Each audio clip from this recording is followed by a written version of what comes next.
We are nowhere near where we need to be yet. For starters, despite the progress that Paris represented, most countries have failed to meet the action plans that they set 6 years ago. And the consequences of not moving fast enough are becoming more apparent all the time. Last month, a study found that 85% of the global population has experienced weather events that were more severe because of climate change. Stronger storms, longer heat waves, more intense flooding, crippling droughts. Parts of the world are becoming more dangerous to live in, triggering new migration patterns and worsening conflict around the globe. It's one of the reasons why the U.S. Pentagon and other U.S. agencies have said that climate change poses a national security threat for the U.S. and for everyone else.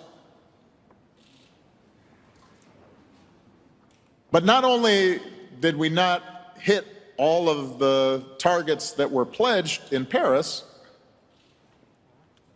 but remember, Paris was always supposed to be a beginning, not an end point, of our joint effort to control climate change.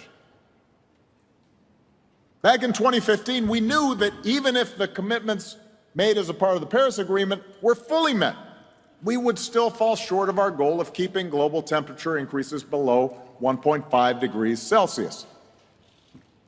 And that's why Paris was designed to be a framework for countries to constantly ratchet up their ambitions as they got more resources and as technology reduced the cost of transitioning to a clean energy economy.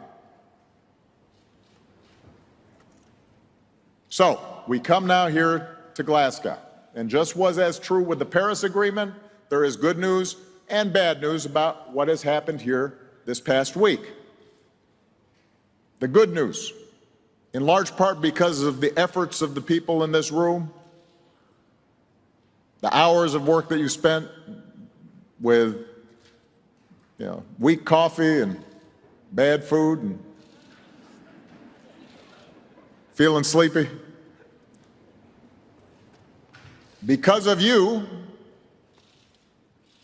countries around the world are recognizing this is a decisive decade to avoid a climate disaster and are setting some really important goals for 2030.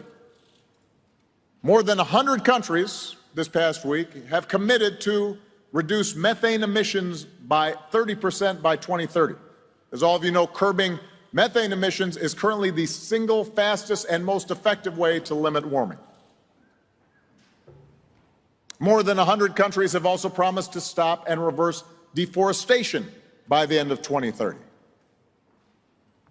Businesses from around the world, name brands, some of the biggest businesses on this planet, have agreed to help create a market for the technologies we need to transition to clean energy.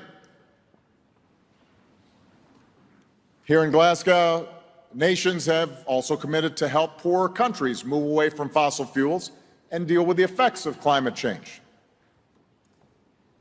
President Biden announced that the U.S. will be quadrupling its annual climate finance pledge over the next few years to $11 billion, including $3 billion dedicated to helping vulnerable countries adapt to the impacts of climate change. And the U.S., along with 20 other countries, agreed to stop publicly financing international fossil fuel development with limited exceptions. So these are significant accomplishments. They are hard-won commitments. You should be proud of yourselves, and we need to celebrate those commitments, even as we demand that the signatories to these commitments actually follow through.